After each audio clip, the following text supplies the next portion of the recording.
as everybody probably knows, CARP is the largest seniors advocacy group in Canada. And we are one of the largest chapters in Canada.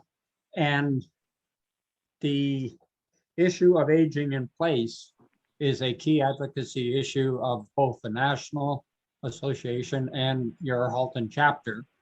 And so we feel that it is a great privilege and a great value to everyone within Halton to be able to partner with SWAG, to be able to put this presentation on to help people make the choices about aging in place. So Darlene, if you want to talk about SWAG. Okay.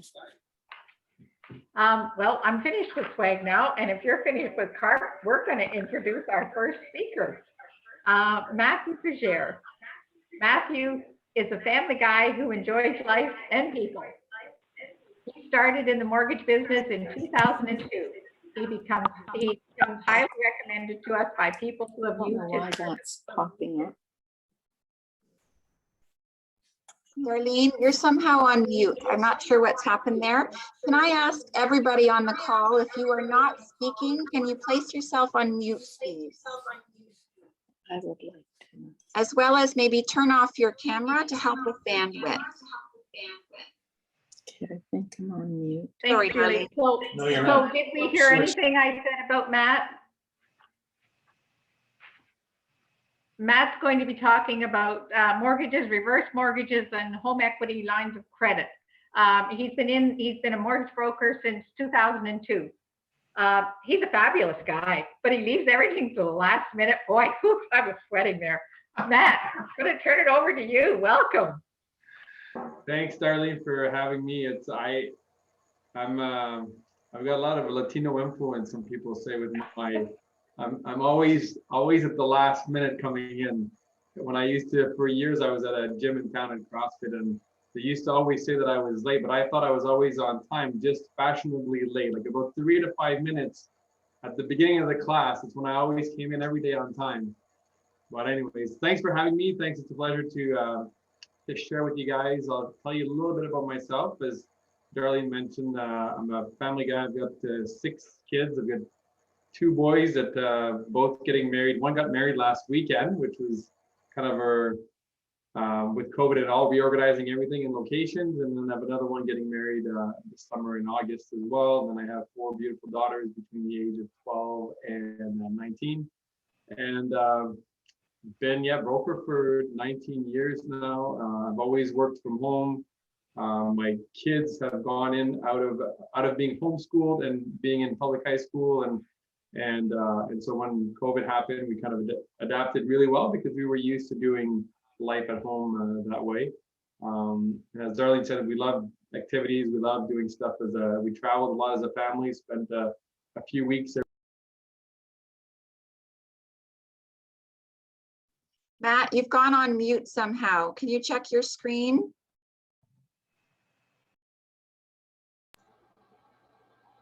Have I been muted for a long time? Oh, just a second. You're good now. Okay. Was it me? I don't know. We're having some bandwidth issues. I'm not sure what's going on. I think we should be fine now. Okay. So anyways, that's me and my family, and we are moving soon also, which was possibly mixing in with this. We next Friday have to be out of our house that we've been in for 11 years and are moving out to a farm outside of Guelph, but the land is not severed yet, so we're actually going to be a little bit related to what I'll speak later on. We're a big advocate of investment properties, and we have a couple rentals, and we have one closing tomorrow, and I'm going to be living in that one next week because my farm is not ready. So we'll be moving in that upstairs unit for a couple weeks, and but we'll dive a little bit into that later on. How do I share my screen from here? You should be good to go. Just hit share screen at the bottom. Yeah, I got it right here. You guys see my screen now? Yes. All right. So you got my personal information there as well if you want my contacts. And the idea that we're going to be talking about today is just a smart retirement planning and how to use your home as an extra supplemental way to create income and not just approach it the traditional way. Before I kind of go through some of the strategies or ideas that and those are some that, as I'll mention to you, the first one why I got into this was even as it relates to my own parents. And before we dive into some of the details, there's two principles as we approach the stage of life, or as you guys are in the stage of life that you're in, that I think sometimes requires a little bit of readjusting of how we've perceived home ownership and mortgages, and how evil mortgages are, and how we kind of realign that. And then once it's realigned, then we can look at different principles and different ways to maybe organize our finances. First one is when my parents moved. I'm from Quebec, and 5 years ago, my parents moved from Trois-Rivières, which is between Montreal and Quebec City, and they moved to Gatineau. And I was doing my mom's mortgage, as she trusted her own son, which is always a good thing. And my mom, when we were doing her mortgages with National Bank, she's like, well, so should I take 5 years or 10 years amortization? Because she was going from a fairly low market in where she had no mortgages in Quebec in Three Rivers, and then she was increasing to about 75 to 80,000, I think it was. And so my mom was really concerned about paying off her mortgage. She was probably 65 at the time, I think.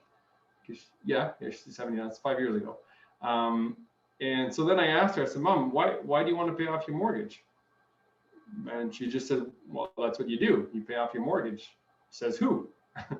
Well, that's what they say. Who's they? Like we're kind of, for this longest time, like, and I was just kind of playing with her, but to try to get to a point that, why do you want to do this, Mom? And my mom worked as a school secretary her whole life, had a decent government pension. My dad was a high school teacher for 22 years or so, also decent pension.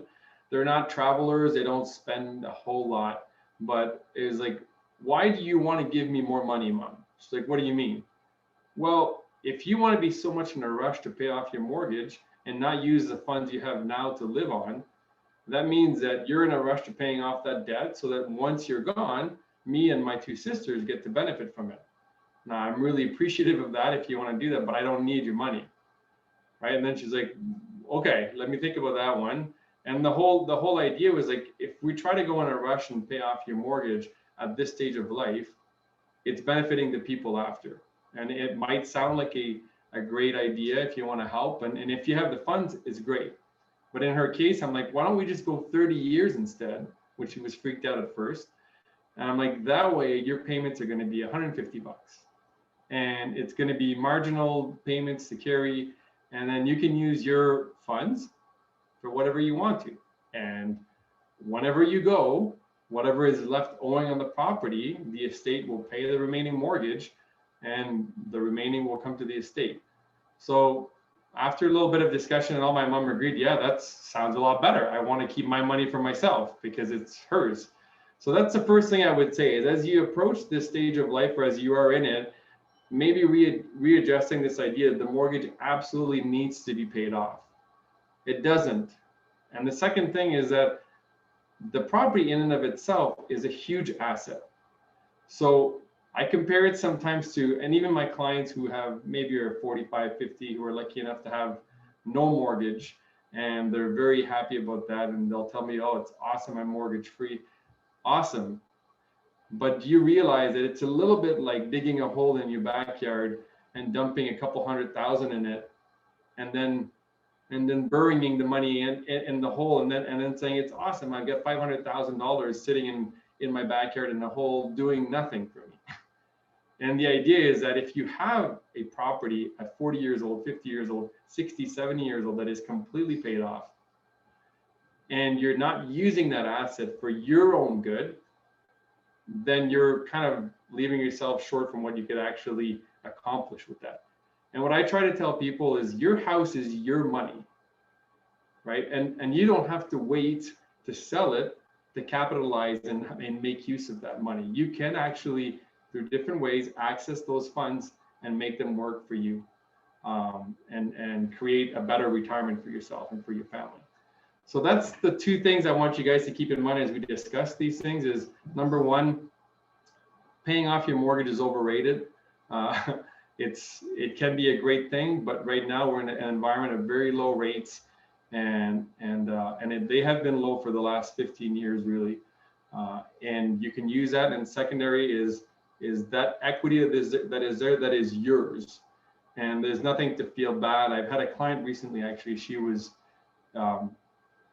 it was kind of sad. She was probably a little bit older than me, single mom, and again, hardly any mortgage, and she felt bad about doing renovations to her house because of what her family would say, that now she'd have a mortgage at 46, 47 years old. And I'm like, that's your house. You've earned the right to use your house however you want. You're not being foolish. So mortgage doesn't have to be paid off, and we can use that asset to make money grow for yourself. So let's go to the next slide as we keep those two ideas in mind. Can I switch? There you go. So quickly, I just want to go over different challenges and realities that retired people run into. And a lot of them are going to be very similar to me and anybody else. They're everyday thing. Then a traditional retirement planning trap. I'm not going to deal too long on that because you guys most likely understand or have heard the same thing for a long time. I want to talk about a new way of thinking, proactive downsizing, and a quick case study. 30 minutes is going to be, I'm already about 10 minutes in. So quickly, when you retire, your expenses don't retire. You guys all see this or living this right now. Well, the first one, you're not going to the movies a whole lot for popcorn, but all these other things, water, gas, food, clothes, gifts, all these things are very much part of your everyday life, like same as me. Hopefully you have less debts than me, but if you do, there's ways to also deal with that. But your coffee, your phone bill, all these things are very much a reality that you still have expenses even though you are retired. And so we have to find a way to maximize and how you can clear those and then still have enough money to enjoy what you'd like to do. Average income for Canadians, 65 plus, 35,000. Average expense, 55,000. So there's a little bit of a discrepancy there of expenses versus income. Let's not dwell too much on that one. So traditionally, we've looked at those three ways: using non-taxable investment to supplement your income, using taxable investment, the RSPs and RIFs, and then when you're out of your investment, when they've paid you out and there's nothing left, now it's time to downsize and reinvest. And that's not everybody is in that category. Not everybody's been able to put all the RSPs, TFSAs, everything aside, and maybe you're just living on CPP and OAS, and but that's traditionally, that's if you plan and if you've been proposed a different plan for retirement, that's the standard one that we've been that people end up with. What's the other option that we could use?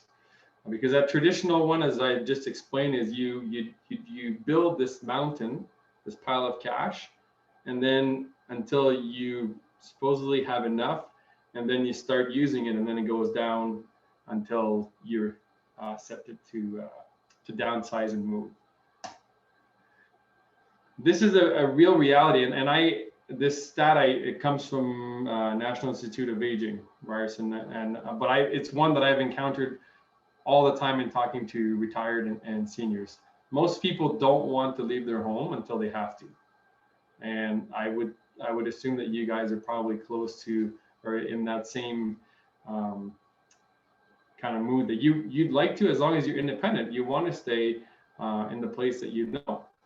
And so how do we make this happen as long as possible so that you can stay in it and you're not stuck at the end? Maybe you didn't have enough savings and now what do? Are you forced to downsize or not? CARP. The CARP just put on some things. I can't even plug in my phone. Someone has just joined us from the telephone. Please place yourself on mute using *6. Thank you. All right. So the traditional way that I've described here that you see on my left on the screen is the savings, RSPs, employer's pension, CPP. And then the other side that I want us to kind of dig in a little bit more is how do we use your house that's possibly mortgage free or not a whole lot of a mortgage on it, and how do we use that to build more of that asset base for you with real estate. I'm personally I'm a big believer. I've been in the industry, so obviously I'm biased, but we own a couple properties, and personally have nothing in RSPs. I really strongly believe in real estate and what it can do for me and my family. So how do we activate real estate for yourself? And so there's typically two major way that at your stage of life that you can use. First one is the popular reverse mortgage chip that's been around for many years. That's how we got connected, Darlene and I. And I used to, years ago, I did quite a number of reverse mortgages. And then they got really good online at getting leads, and so I was paying way too much money to not people weren't coming to our website anymore. But I still do a fair amount every day, just not as every year, just not as much as before. But the one that a lot of people know, and to be honest, oftentimes has a bad name, and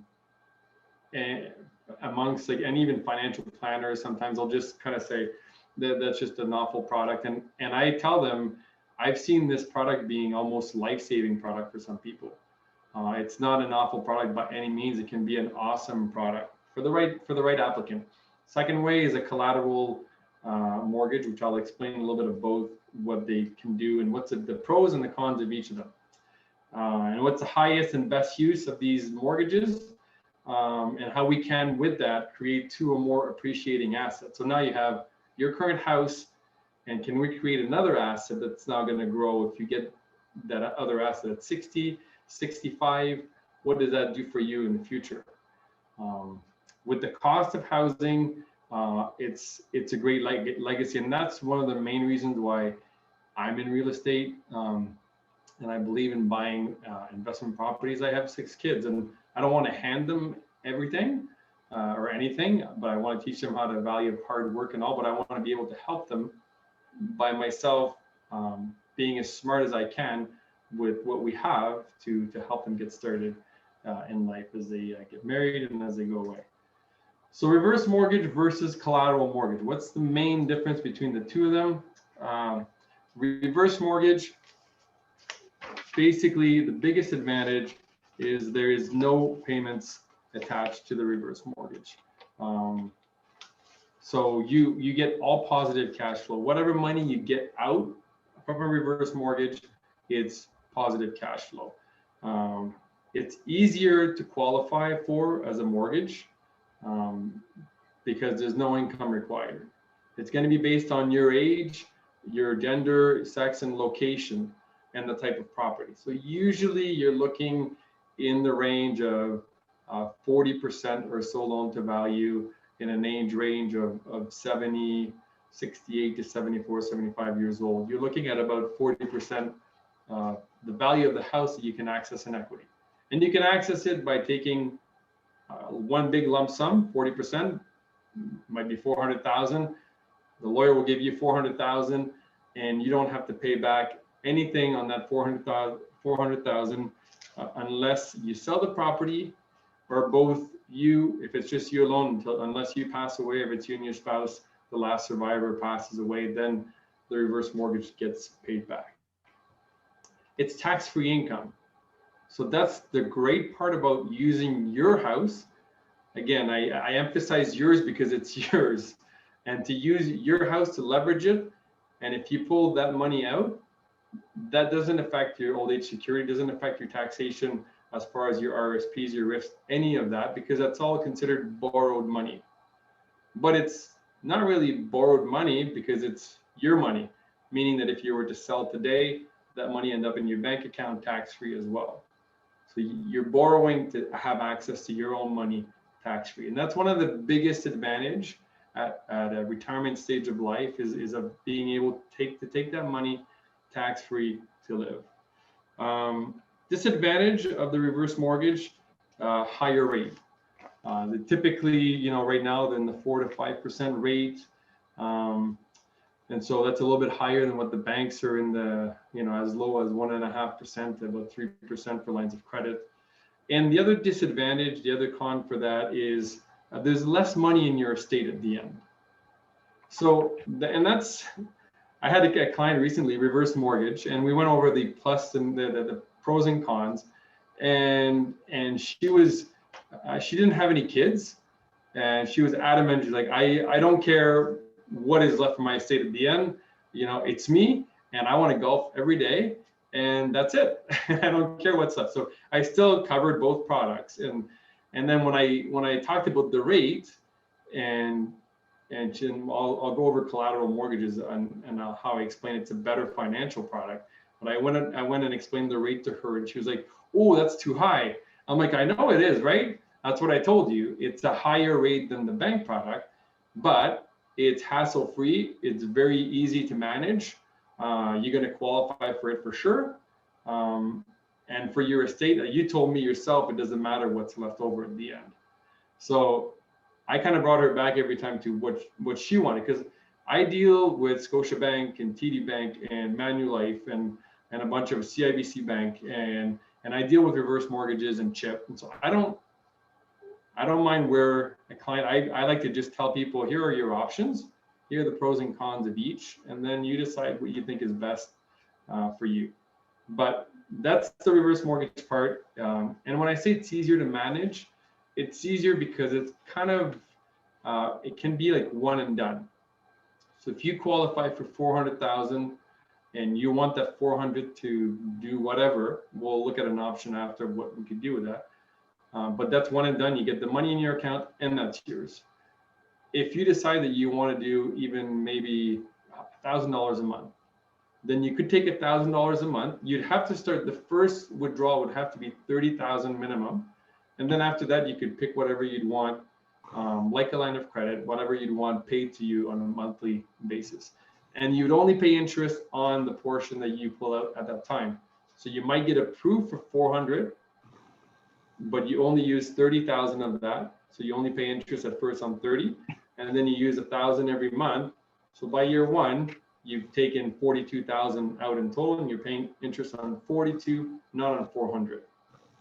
And the interest that is paid for that product gets added on top of the 400. So there's a balloon payment of interest that accumulates, which is what some people don't like. And for some people, it's not the right product. But if you have tons of equity, if you're not concerned about how much there is left in the estate at the end, again, great solution. Let's go to the collateral mortgage. That's the one that I would say it's a better financial product. And why I say financial in bracket, because it's, the numbers are the numbers. Like, I'd rather all day long borrow money at 1.5% versus 4%. Anybody who can add 1 + 1 = 2 understands that 1.5 is better than 4%. So the collateral is the better financial product. It's cheaper money. It's also, as far as better financial, I would say it's a more flexible product.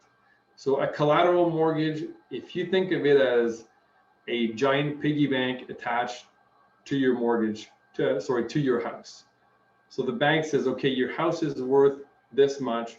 We're going to give you $500,000 piggy bank. And inside that piggy bank, you can basically decide to subdivide however you'd want to, and to structure portions inside that collateral mortgage. So you could have a $200,000 mortgage in there. So traditional mortgage at 1.5% variable rate, 30 years amortization. And then you could say, okay, I want $100,000 investment in these RSPs, and I'm going to take that 100,000, I'm going to put it as a line of credit only, and that's going to be interest only payment. So there's a lot of flexible options within the collateral mortgage, and where you can do regular monthly payments, bi-weekly, weekly payments, or you can do interest only payments. And I'm going to show you on the next slide how, though it requires payments, there's a big but there, is you can still set it up to rob Peter to pay Paul. Because both reverse mortgage and a collateral mortgage, if you structure it the same way, the idea is the same. You're using your house to pay for the money that you're borrowing. One of them, you take the money, and when you sell or when you pass away, you pay back the whole thing. You can with the collateral mortgage or a mortgage, you take it out and you set it up every month to rob Peter to pay Paul. So you take money from the line of credit and you throw it back in it to pay the minimum payments. So that in essence, there's zero money coming out of your pockets. But that's going to require a little bit more managing on your side. So it's not as easy as the reverse mortgage, but once it's set up, it's still fairly simple to manage. It is also a bit harder to qualify for. So regular mortgage, if you make about $50,000 a year with your pension, you're probably going to top off around $250,000 for the maximum amount that you could borrow.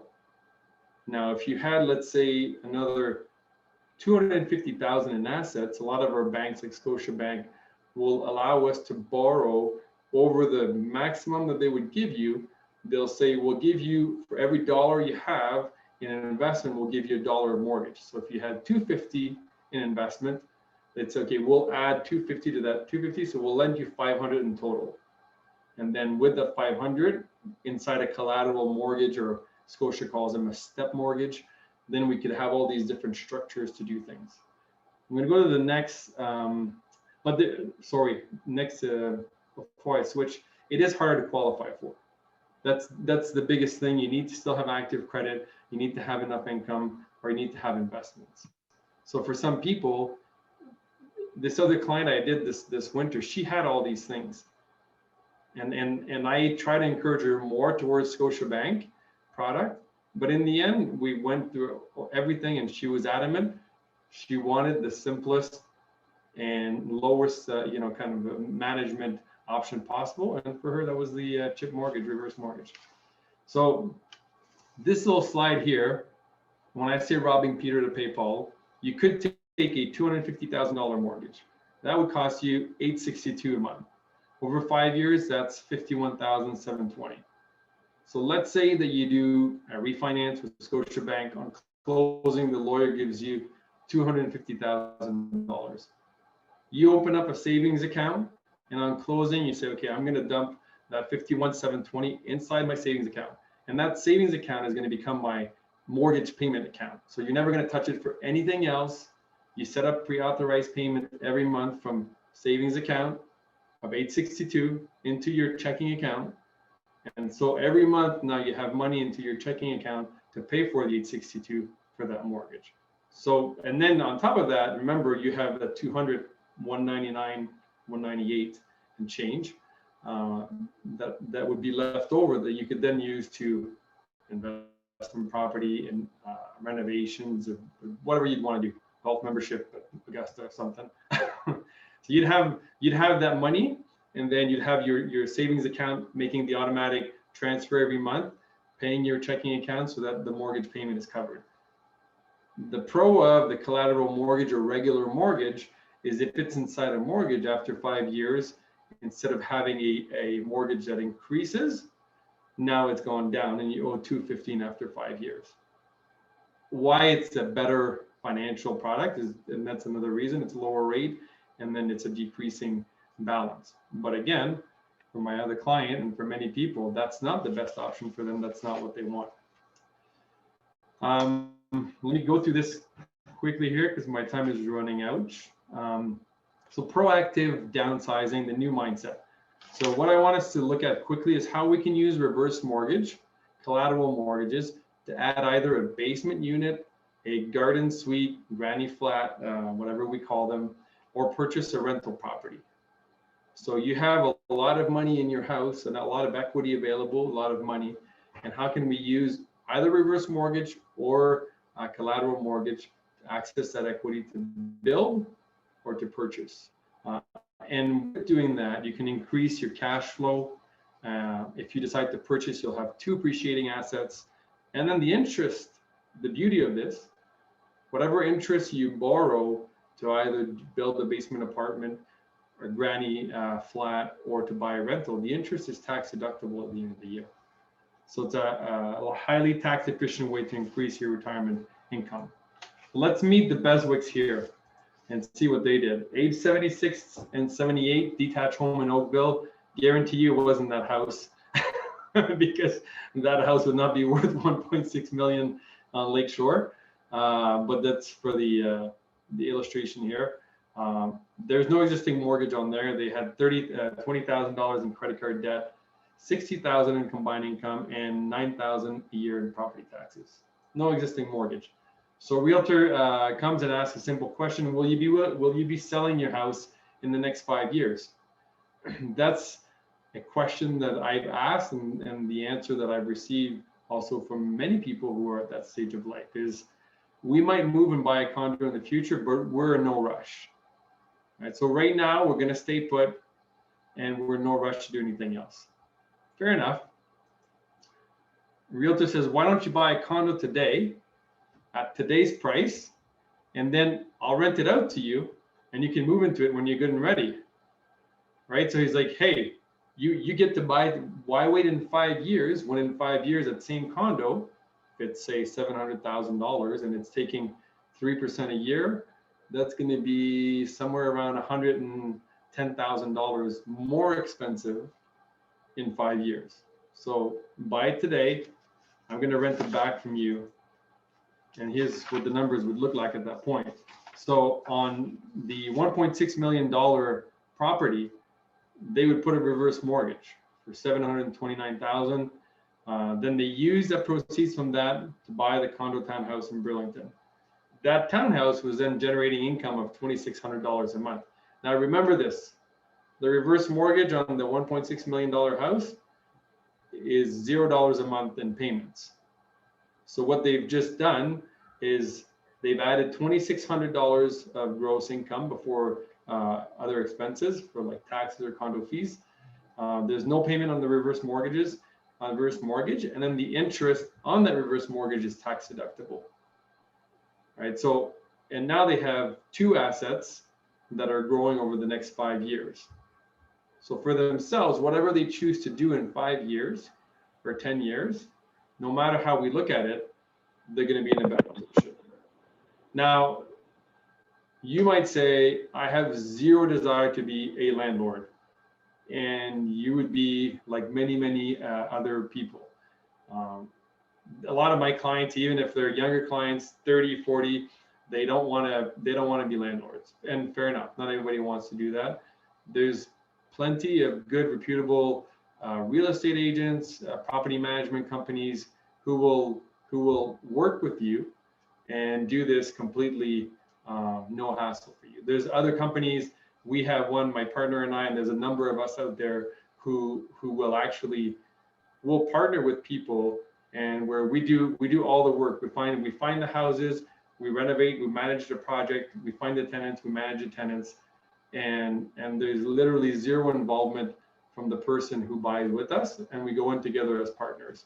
And there's a lot of us who do this in the Burlington, Hamilton area, Guelph, Kitchener, Waterloo. There's a lot of people doing it. So there's a lot of ways that even if you don't want to be a landlord, you can still look at a rental property, get the right people on your team that can manage that property for you. But the biggest thing is now you have 2 assets. So if we look at the numbers quickly, 5-year summary, with the 3% home appreciation, which is very conservative in our market.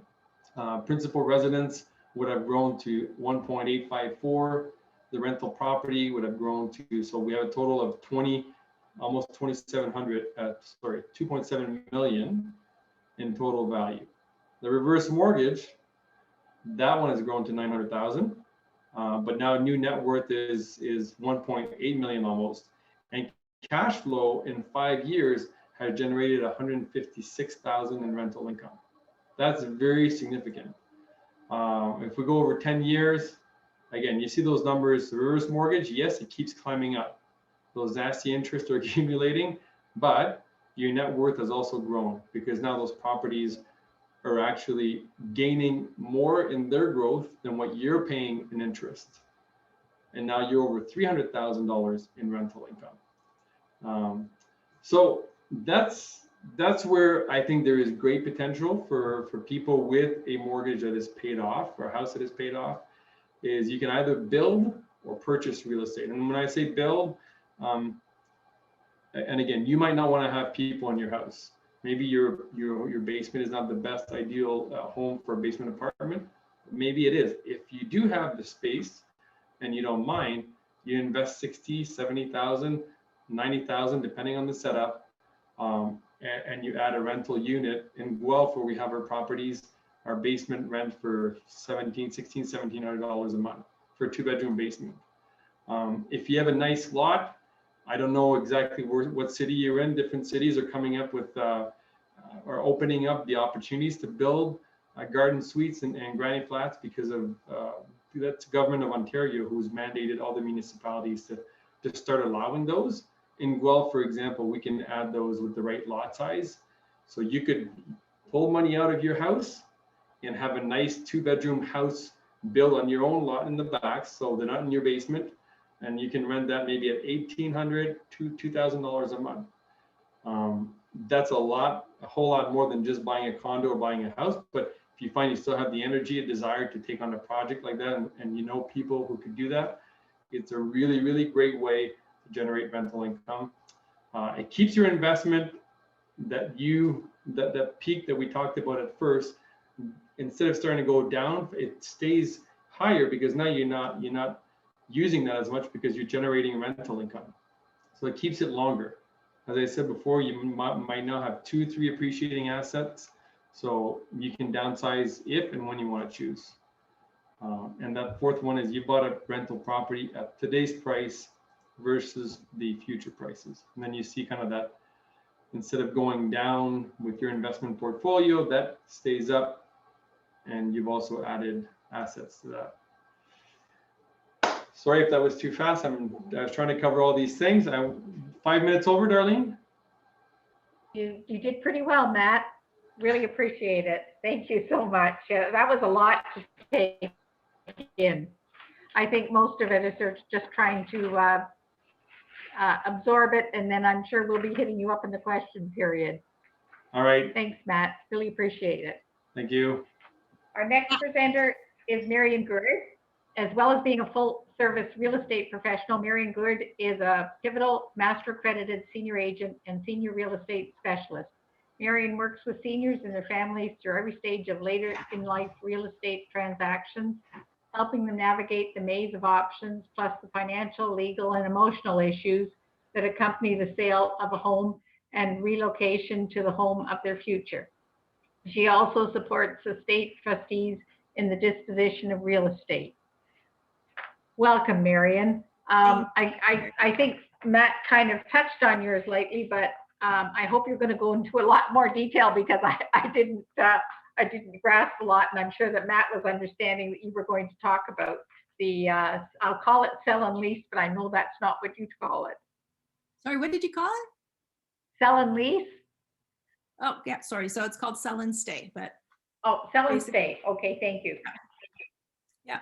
So thank you very much. I'm happy to be here, and I appreciate you inviting me, Darlene and Swag. It's great to be in a position to share the information that I'm going to share about sell and stay. I also wanted to thank Tom and the CARP chapter for co-hosting, and everybody here who's participating. I commend you for being here and learning as much as you can about your housing options. So I'm just going to share my screen as well, please. There we go. Oh dear. Here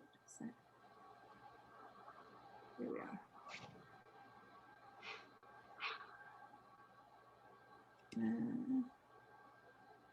Okay, so as introduction, my name is Marion Gourd. I'm with a real estate brokerage called Keller Williams Edge in Burlington. I am a master accredited senior agent, senior real estate specialist, member of the Sell and Stay team, which you'll be learning more about shortly. And I'm also an associate partner of Retirement Home Referral Services. So you might be asking, what is a master accredited senior agent? Just quickly, the facts about it: we are full service real estate agents.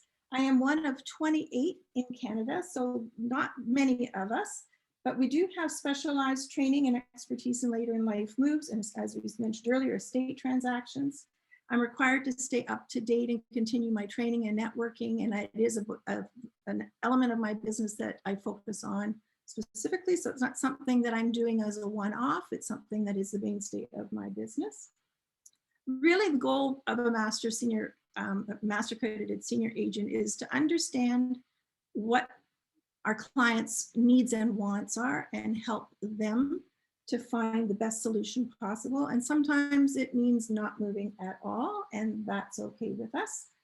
Most importantly, we're focusing on the life transition because we recognize that it's at this point in our lives as we age, it's not about the real estate transaction. It really is about the life transition and the sensitivities around that and the difficulty and the challenges that people face when they're considering those as options.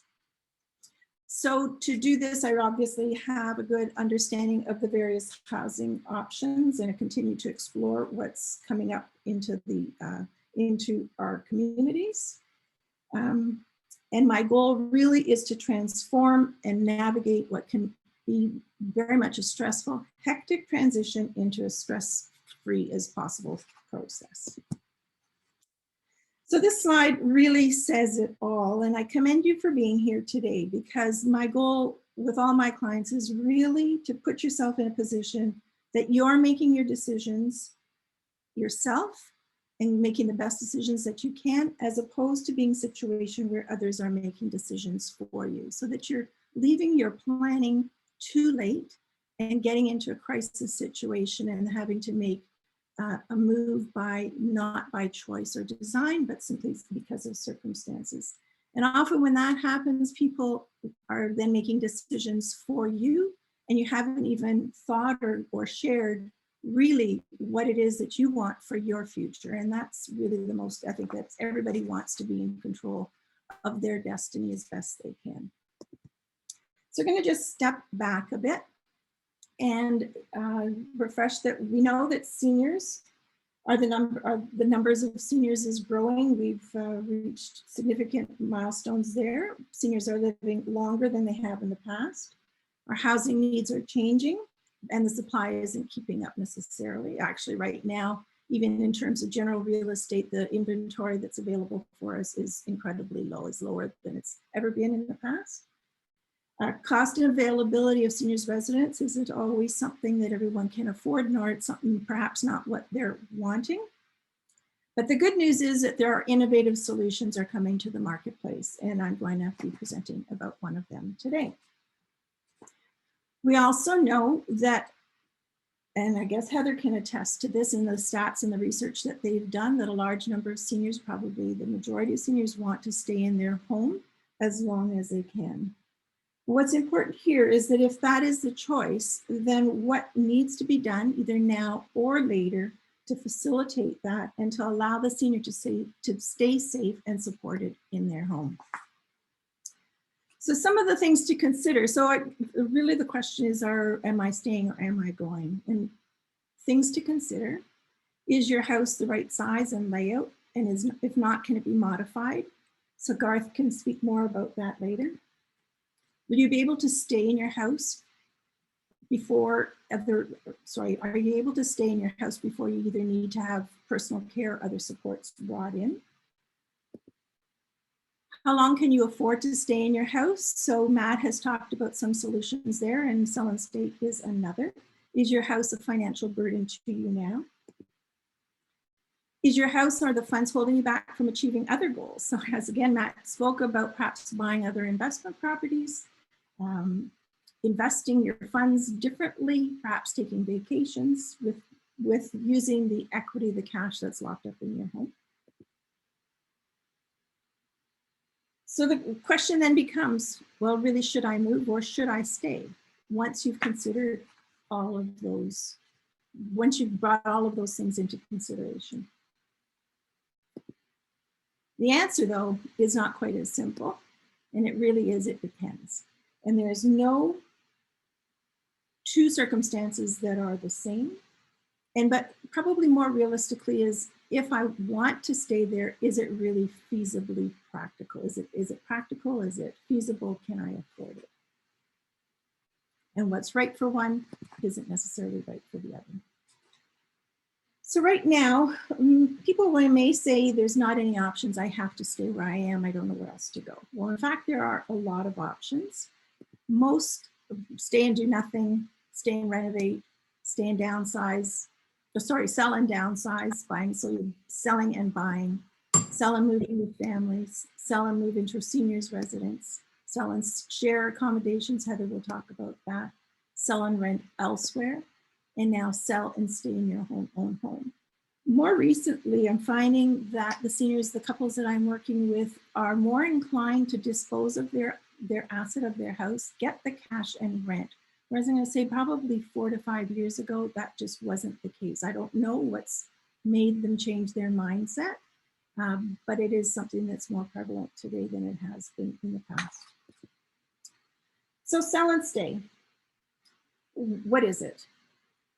Basically, it's a sale and lease back program. It has been common in commercial real estate it's always been a commercial real estate kind of transaction, but not so much so in residential real estate. So we know that seniors want to stay in their homes, and often they've got a lot of equity built up in it, but it's locked up in the house, as Matt had talked about as well. Sometimes the cash is tight. People are living longer than they anticipated, and they just really need the money to fund their lifestyle and their perhaps care. So the program was created by a colleague at Keller Williams, actually real estate agent in Mississauga, designed initially for seniors, and it has got some other practical uses as well. And how it works is we do sell the house for full value. The agreement of purchase and sales, actually the listing agreement right off the bat, would specify that the property would be sold providing that an acceptable lease agreement is put together. The preparation and the marketing of the house is somewhat different than it would be in a traditional real estate sale. And the showings and the buyers are limited to those who are aware of the program or understand the program and are willing to engage in this. It's not for the general, it's not sort of everybody free for all, any buyer can come and see it. So we limit the people who are coming to view. As well, the investor is aware, so they are schooled on what the purpose is here and what the desired outcome would be. And they understand that at some point the original owner is going to want to leave the house. And so that will be determined in the term of the lease that's written. And essentially, so you're selling the house and renting it back from the new owner. Some things to consider are if perhaps we're thinking of moving to retirement residence, but just not yet. Could be maybe not so much now as in the past, you're on a waiting list. And when you got that call, it says your suite is available for you. And then you just say, well, I can't go now, I haven't sold my house. So by having this in place, having gone through sell and stay, it just puts you in a go position. Perhaps you're also on a waiting list for long-term care and you need to have the home sold now as opposed to later. You may be planning to move in with your family, or family is going to be constructing a granny suite, granny flat. Or you have health issues and you really do need the money that you have locked up in your house to provide the kind of care that you need. And how is the value of your home determined? It's done very much the same way as a traditional real estate sale. We look at comparable properties that have sold recently and determine the market, the established or the estimated market value of your property, and that is what it would be sold for. If there are no comparable properties, or right now we're challenged because there are so few listings, so not always something to compare to, we can always get an appraiser in to give us a value and determine the value of your property so that we're not selling you short. Also things to consider is and these are intangibles, be different for everybody, but what is the value to you for not moving? What is the cost of purging and packing and moving and relocating, as opposed to the cost of staying and having to do nothing? So the cost there is negligible. And where does the buyer come from? The buyer comes from the market. So the property is marketed through the MLS, again, but specifying that it's a sell and stay product. And so that we're looking at potential investor buyers that are understanding what they're getting into. And they're purchasing for future gains. The sale can be discreet. There does not, actually in any real estate sale, there's no requirement to have an for sale sign on your lawn. Right now, we are not doing open houses anyway, but the preferred route is to put it on MLS so that we are able to capture the most amount of potential buyers that are out there at a given point in time. And the property is sold when we find the right buyer. So it's the right buyer-seller mix. Whereas in traditional real estate, we're looking for the buyer with the most amount of money, with the best deal, with the least amount of conditions, with the most favorable terms. And I'm going to say more sort of in a business sense, as opposed to finding the right buyer who will then become your landlord. So it's essential that that person is vetted differently than in a traditional real estate transaction. And there are obviously many different types of investor buyers. We're not looking, I'm going to say, at sort of slum landlords. They know what they're getting into. And it's not like a traditional sale where the buyer and seller never meet.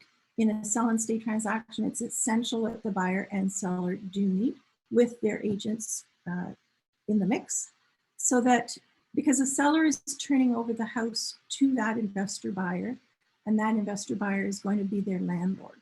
So it's essential that that seller is confident that that investor buyer has come to the table and with the right intentions, and that the relationship is a healthy, viable relationship. And everybody has the same expectations. So the type of investment portfolios of the investor buyers, some are there to buy for long-term holds, some to hold and sell eventually, ideally at the end of your lease term. They will hold, eventually fix it and flip it. Houses that people have been living in for probably 40, 50 years that have not been updated over time and are not newly renovated would likely be ideal opportunities for an investor buyer, because they know they're going to have a tenant there in place for a specified period of time, and they know that there's an uptick after when the lease expires and or when the lease is terminated for whatever reason, and then that investor buyer can then fix the house and either flip it or keep it again for a new lease. Then how is the rent calculated? The same way as we would calculate the rent for any other property that we're putting on the market. So general terms, I'm going to say 4 to 6%. That's not fixed in stone. Lots of things to consider, which is the value of the property as well. Whether the property that's being sold is a condo, or their condo fees, what's included in the condo fees, the length of the lease that you're going to be considering. So back to the condo and the condo fees. So typically a tenant, if you're going into a non-sell and stay environment, the tenant generally will pay utilities. So if in a condo, the utilities are included, again, that has to be considered when we're determining the rent. The goal really is to have a win-win situation for all parties, so that the seller comes away with the market value of the house relatively close to, and the landlord, the new investor buyer, who's the landlord, can have his costs covered by the rent. So not always, sometimes there's people who will look at, there could be a cash deficit at the end of the month, but over the long term, they see the opportunity that's there and will ride that out. So again, there's no set formula, there's no set mix. It's really about who comes to the table and what's involved in each specific situation. So if you were to do a sell and stay, what could you do? And Matt talked about many of these. You could then invest it and you have some guaranteed income for your life. You could get yourself up for potentially the cash flow challenges that you're facing now. You may be able then to not have to worry if you're still working and you're working because you need the cash. You may be able to retire from work early. You may be able to take on some new interests, go to school, travel, other adventures. Potentially purchase another property. So it doesn't make sense if you're selling one to rent but you have the cash. But perhaps it's giving the funds from the sale of the property to your children or helping others, helping them purchase, buying a vacation property in Florida when nobody's traveling now, but to use those funds in different ways. To use healthcare services, there's a lot of, I'm going to call them issues around long-term care now, but we do know that staying in your own home, if you require care, can get prohibitively expensive. As I said earlier, provide financial assistance to family members. And also simplify your estate, because when you don't have that asset as part of your estate, there's no probate tax to be paid on that. So you're dealing with that up front. When is the best time to sell? Well, right now, I'm sure everybody is aware that the market is crazy hot. Prices have increased 25%. So not like Matt says 3% a year. It's actually right now we're looking at 25% year over year. From this time this year over 2020, that is not sustainable. No one believes that it is, and eventually there will be a correction. The prices right now is really what is driving it is the lack of inventory, and every economist that you talk to will have a different opinion on where the market's headed. But despite all of this, and regardless, the bottom line is that the best time to sell is when it's the right time for you, and when you've explored your options and determined that that is the right approach. So why is this an appealing option? So we talked about why it would make sense to you as a seller, but why would it be appealing for investors? So when someone lived in their house and they've maintained it, and they're not selling, like you're not fixing your house up to sell it. You're living there, you're happy with the house the way it is, so you're happy to live there. And so the landlord is taking you on and doesn't have to put in any immediate cost. The landlord is aware that they have a AAA tenant, which is often hard to find. There is a lack of turnover, or there's no downtime, because once the house is sold and the rent, so on closing, the tenant is there, the seller becomes the tenant, they are there right away, so there is no downtime. That's the turnkey opportunity. Short closing, so we're not waiting 60, 90 days for somebody to then move out to another property. Then all of those things are staged up.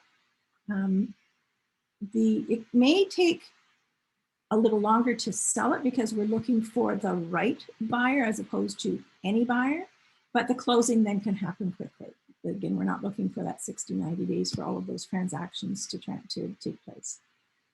From the investor's perspective, they know what they're getting into. They have, depending on the length of the lease, predictable cash flow, and also peace of mind because they know who they're dealing with. So they know the real estate agent that is promoting this property has an understanding of what's going on and will be acting diligently. Also, the agreements are there to protect both parties. It has to be a win-win for everybody involved. Otherwise, it doesn't work. Initially, the goal of the sell and stay was to protect the seller, to create the senior, to create a solution that addresses all of their needs. But it won't work if it can't be a one-sided deal. Everybody needs to benefit from this, or to at least be held as equal partners. And that we're meeting everybody's goals and objectives. So why you would consider sell and stay? You stay in your home, there's no moving costs, you get 100% of the equity as opposed to up to 55% max for a reverse mortgage. You still would be paying real estate commission on the sale of your property, and you will be responsible for legal fees to close the transaction. It can be private, so no one on your street needs to know, because we don't need to put up a sign. We can sell it, again, on MLS would be the preferred route, but it does not have to be.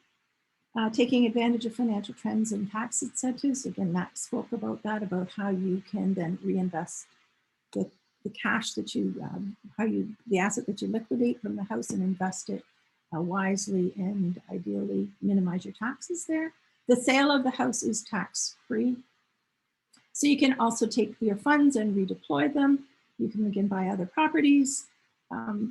Legal fees are and the fees and the legal costs are minimal, as opposed to a reverse mortgage. Matt again stated that the rates of reverse mortgages are expensive. It can be complicated, maybe difficult for some to get their heads wrapped around. There's a benefit to the estate. More importantly, it's empowering to the seller because they're controlling their future and their outcome, their living arrangements. And you still have pride of ownership. No one is going to be living in a house that they've lived in for 40 or however many years and then not own it and continue to live there and not care about it. Some considerations again, a lot of people will, when we talk about this, they'll say it's just like a reverse mortgage. Well, and actually it's not, and there's two major differences. In a reverse mortgage, you still own your home, and in a sell and stay, you are selling your home. In a reverse mortgage, you are accumulating debt that is paid off either as time goes by or at the end when the property is sold or when you die. In a sell and stay, you're taking the income from the home, investing it and earning interest on that money. And ideally, the funds that you net from the sale of your home would be invested, and the income will at least cover, I'm going to say, half of your rent. Ideally more than that, but the interest income from the financial asset should help to offset the rent that you'd be paying. So once again, I can't stress what I want to stress the most is it has to be a win-win situation for both the seller and the buyer. It's something that they think is fair and everyone is coming into willingly. We advise always that you speak with your lawyer, with your accountant, with your tax planner, and also your family. Sometimes we don't want to be in a position where someone says, oh, you made mom and dad sell our house and our inheritance. It's not at all what we're after. Again, everyone goes into this with eyes wide open. So that's the end of my presentation. I thank you very much and look forward to any questions that you have at the end. Thank you very much, Marion. This is a whole new concept to me, and you explained it so well. Thank you. I really appreciate it. I did not understand this at all, and I'm really pleased. We're getting so many different looks at what we might want to do, and it's just exactly what I wanted. I thank you so much. Thank you. Our next speaker is. Sorry. I'll just go on and say it's a great option, and as everything, it's not right for everybody. So no, it really isn't.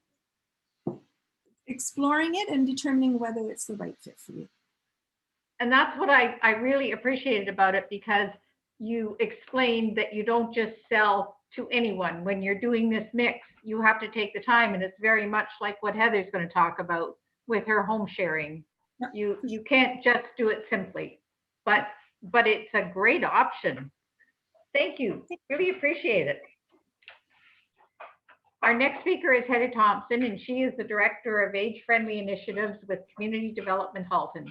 Within the World Health Organization's framework of an age-friendly practice, Heather has been actively steering the activities and projects of the Burlington Age-Friendly Council since 2013 and serves as the current chair of the Halton Age-Friendly Network and the Southern Ontario Age-Friendly Network. Heather's going to be talking about home share, co-housing, and I believe she's going to talk about NORCs, which is another thing that's pretty much a new word to us. Heather, love to hear from you now, please. Yeah, thank you so much. I'm just going to get my screen up. There we go. And there we go. I just have to get it from the beginning here. There we go. Thank you so much, Darlene, and thank you so much, Tom, for inviting me here today. And I'm pleased to share this presentation with everyone today. I know you're probably running a little bit short on time, so I'll go a little faster than I intended, but hopefully it will work out well. Is that feedback from me? I hope not, but anyway. So I'm here today to talk about the Halton Home Share Program. And this is a community collaboration that happened actually 2 years ago now between Halton Region, our Burlington Age Friendly Council, and Community Development Halton, where I work. It's a nonprofit organization where we provide research and collect a lot of data and inform our community, as well as the volunteer center is run out of here as well, Volunteer Halton. And Age Friendly is just a city that encourages and promotes active aging by optimizing opportunities for health, participation, and security in order to enhance quality of life for all people as we age. I won't spend too much time on this. Just wanted you to know that there was a housing report that came out from the federal government in 2019. And I thought this was just really interesting, but we do need to know that we need an increase in supply of housing for seniors. I hear so many people telling me that, you know, I want to sell and just go into an apartment. I can't even find an apartment. So these are some of the issues certainly that people are faced with today, and they need options that consider a range of health needs and income as well for seniors. And we know that older women are more likely to live alone and have lower income. We need to incentivize our builders to incorporate features of universal design and accessibility into new builds and renovations. It doesn't cost that much on a new build just to make doorways and hallways larger and accessible features. So it could be for a 20-year-old who ends up in a wheelchair, or certainly someone older who has mobility issues. We need to encourage and promote more diverse, affordable options for the well-being of all seniors. And of course, that age-friendly lens is always important, where we look at transportation issues, health and home care services that are close to people. The push and pull factors of housing moves by seniors. I know that Marion talked a bit about this as well. We know that many older adults, there's often a delay in the decision to move, and often it happens when there's a crisis that comes forth. I just have a neighbor down the street. She's 83. Her house actually was on fire 3 weeks ago, had no fire insurance, and now she's having to move and is in a crisis. So these are really important factors to consider. A crisis could be an accident, a fall, a loss of a loved one, or your care and support needs may change.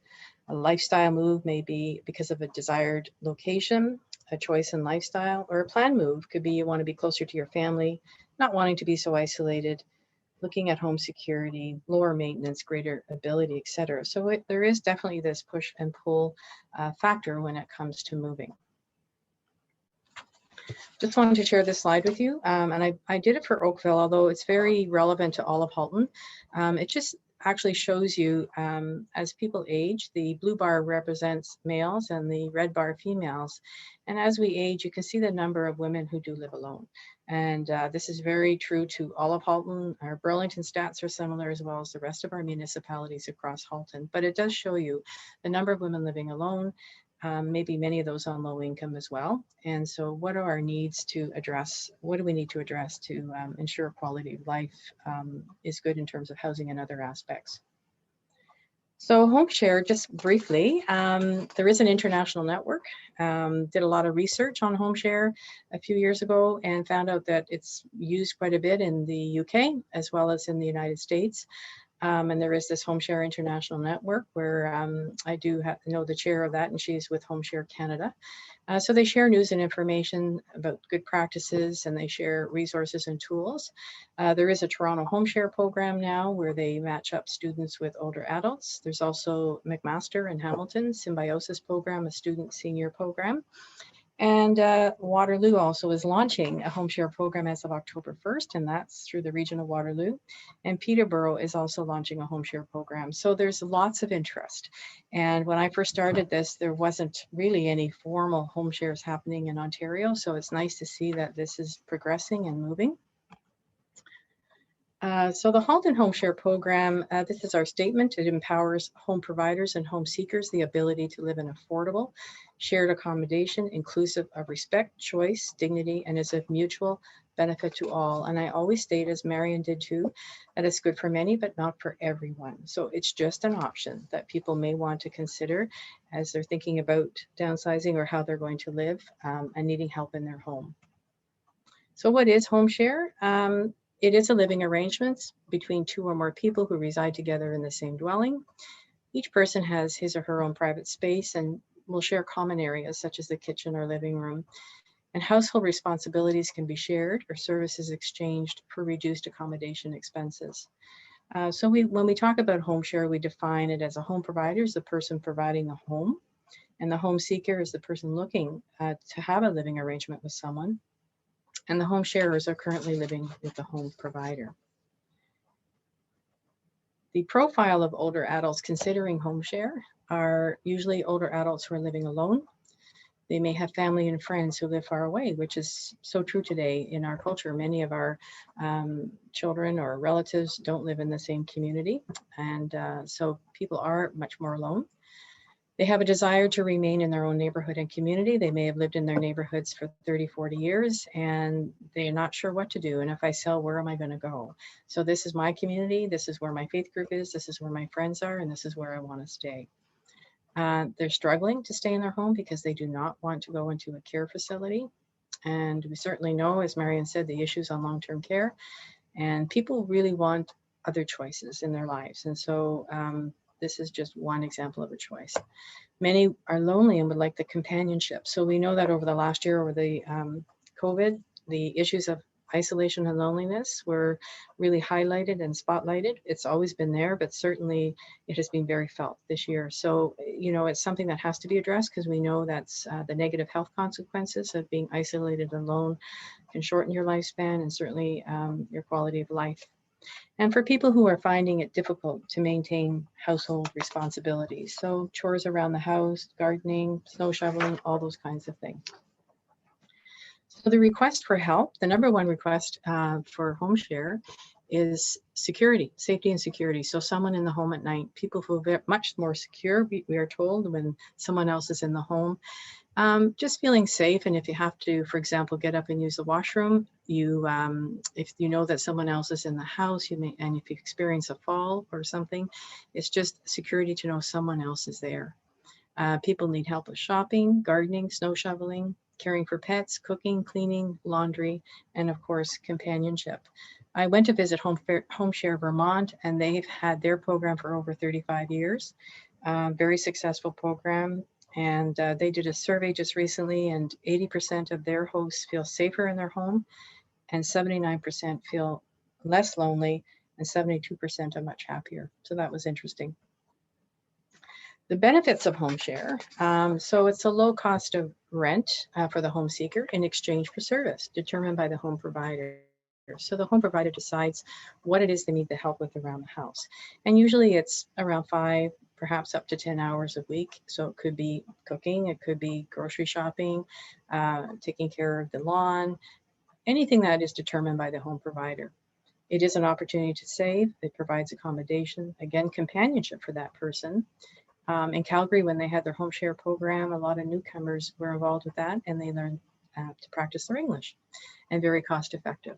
In Calgary, they had a lot of newcomers come there, and they weren't sure where they wanted to live in Calgary. So it was a great opportunity for them just to get to know the city while living with someone and learning English. So for the home provider, most older adults, as we talked about, want to remain in their homes and to be close with their friends and their social network. And they could remain at home if they had some support maintaining their independence. And it does offer companionship, reduces isolation while providing security. Here's an example. Home share can be flexible for many family situations. I've had couples ask me about home share, maybe having someone come and live in their home, single parent family, maybe seeking a home share.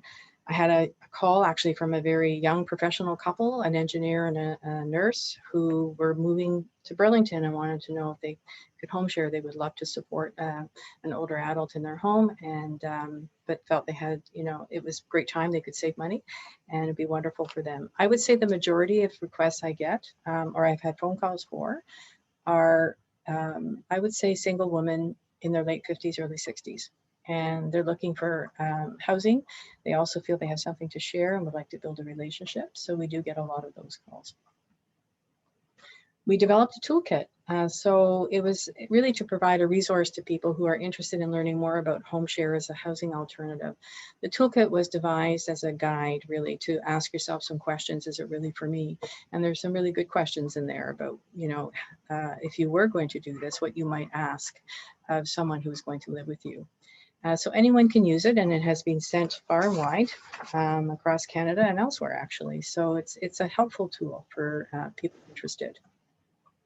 I'm very proud to say, actually, that the Halton Home Share program is on the World Health Organization's database of age-friendly practices. We applied for that, and it was accepted, and they do recognize it as being a way of people aging in their own home and having some supports and staying in their own home longer.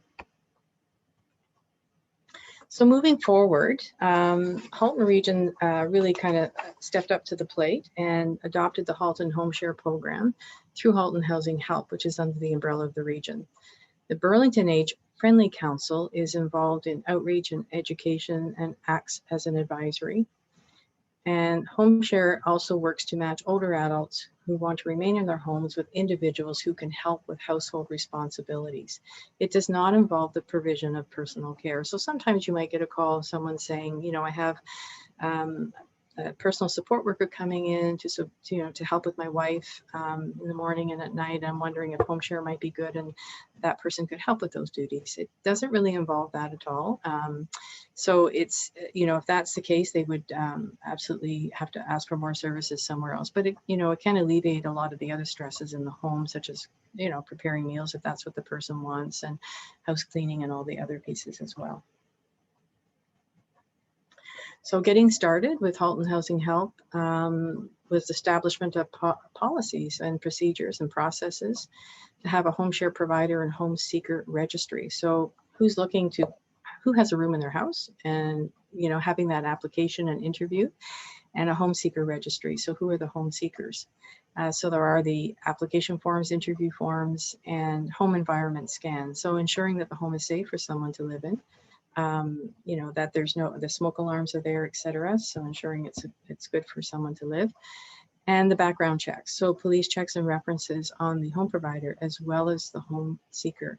And, you know, it's interesting because some of the home shares that I was researching, they weren't doing the background checks on the home provider. And I just thought that should be done for both to make sure that things are safe. And then the orientation, of course.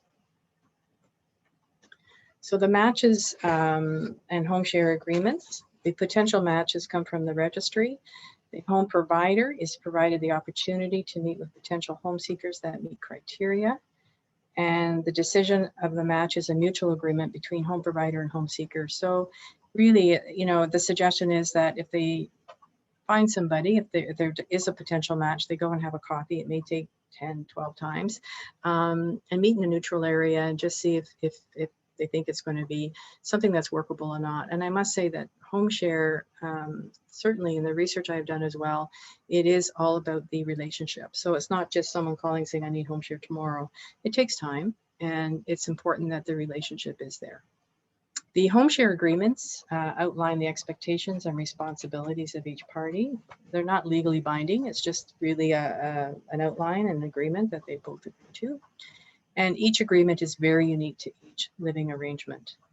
The services exchanges and costs will vary depending on the needs of the respective parties. And usually the home provider will suggest what fee would be adequate. And the average fee is around $500 or $600 a month in exchange for service.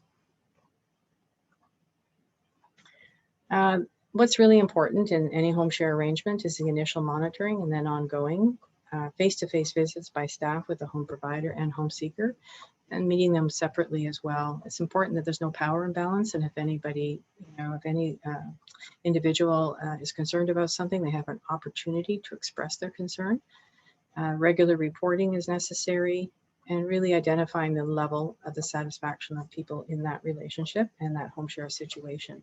And also to assess changes. So are there any changes that are happening? For example, even if the home provider may pass away, and what happens then when someone's living in the house?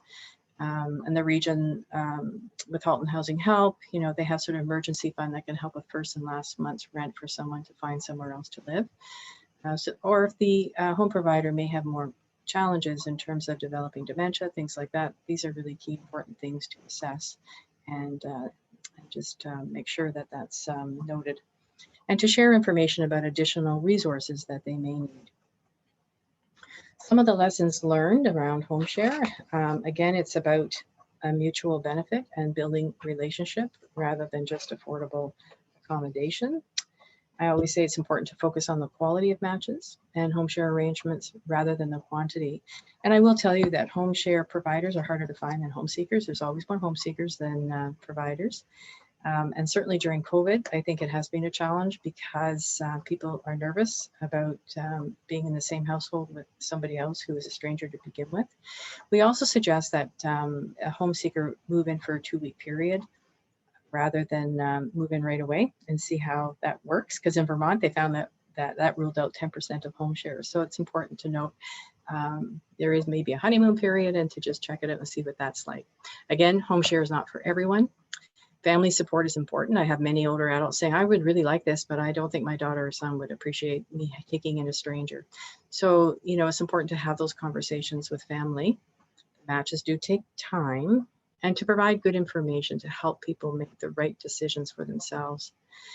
We also find, you know, with Halton Housing Help, there's great staff there, but they're dealing with a lot of other issues in terms of homelessness and other people needing housing.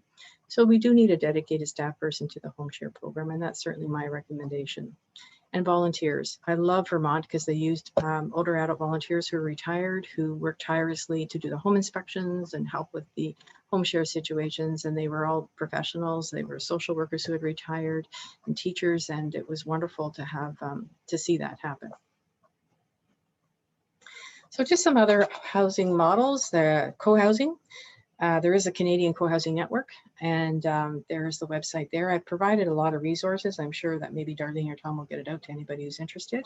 Garth is going to talk about the secondary or accessory suites and then tiny houses. And so co-housing is just a little different when you think of the Golden Girls, and I'll talk about that in just a sec. So it's a little different than home share. The other models of care, the naturally occurring retirement communities. Newark is a fantastic model out of the US, and New York City has a large model there. And in Kingston, it is a Newark model called the Oasis model. Newark actually is about a geographic area where there's a high percentage of seniors living in a particular area or in an apartment building. And what they did in Kingston, which was wonderful, they had a couple of buildings with many older adults, and they had some funding and through the lens and elsewhere to provide staffing, but it is led by older adults. So they decide on the programs they would like, the services they would like, and really it was wonderful, and the staff person supports that, but it kept people in those apartment buildings and not having to move away into retirement homes or long-term care. So they've done some good research on this, and there is some evidence to support that. So I think this is a really interesting model that I think we could definitely use here, and it'd be interesting to look at that a little further. Just to, again, the Golden Girls Act 2019. This is an act that happened from a MPP out of Durham, I think, saying that all levels of government should recognize, of course, we have an aging population, and should encourage innovative and affordable housing solutions for seniors, and that, you know, local municipalities should not deter seniors from choosing affordable housing options, and not to create barriers if people are looking at different ways of living together. Right now it's ordered to the Standing Committee on General Government. Just to show you quickly, I'm almost done. This is a co-housing in Port Perry with these 4 lovely ladies who I've talked to, and they purchased a home together. And I love this. We have to get used to everybody's idiosyncrasies. We decided if something bugs you, get it out and keep the lines of communication open. We'll have a conversation, but do it kindly. So co-housing is definitely there's interest there. In Hamilton, there's a co-housing committee that started about a year ago. They are already looking at purchasing land. Very interesting. So this is a model that has certainly taken off. These are just some resources I want to share with you, but home share, also the Canadian Co-housing Network. You'll see all the co-housing that's happening across Canada. Co-owning a home. So these 4 ladies in Fort Perry, sorry, I have this here. It's a booklet, it's a guide on practical information about what you might do when you co-own a home. And of course, Canada Mortgage and Housing puts out great material. Here's another one on maintaining seniors' independence through home adaptations, universal design, report I was talking about, and 2 very good books. One by Lindsay Green, The Perfect Home for a Long Life, and Myra Welsh. This is a new book that came out, Happily Ever After, and revolutionary approaches to, sorry, I can't read the rest of it on my screen, but I bought the book and it's excellent as well. And Golden Girls, again, that's another home share connections. They call it Golden Girls and Golden Boys now, I think, as well. So that's kind of nice. And thank you very much. And if you have any questions, I'd be happy to answer, or certainly Darlene can also get in touch with me about that. Thank you, Heather. I'm sorry, I felt that we really rushed you through that. It's just such an in-depth, there's so much that is good about the home sharing, and the Golden Girls is just, that's a fabulous way to do things. Yeah. I really appreciate you taking the time. Thanks, Heather. And I'm Thank you. sorry again that you were rushed. Oh, it's okay, not to worry. Thank you. Our next presenter is Garth Brown. Garth is a resident of Oakville and has been building legal secondary suites in homes since 2012. The majority of the new apartments he has created have provided housing for applicants on Halton Region's housing waiting list. Garth's focus has and always will be building affordable houses affordably. And I just have to add, personally, I've known Garth for many years. He's probably one of the kindest and most generous people I've ever met. So I welcome you, Garth, and thank you so much for being here today. Thank you very much, Darlene and Tom, and it's a pleasure to be with everyone today. It's certainly been a journey of learning. We've heard so much great information today so far, and I'm hoping I can add to that portfolio of information as we move forward. See if I can share a screen here. There we go.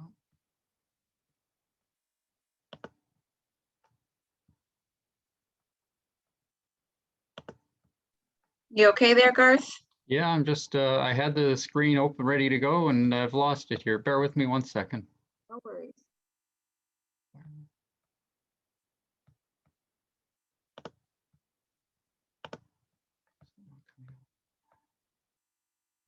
Just so everyone's aware, this is Julie. I have been tracking your questions, and I will be going back to the speaker to which your question applies at the end.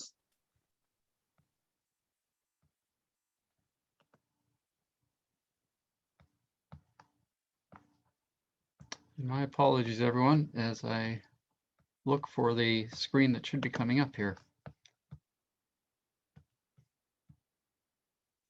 Okay, we'll try this a different way.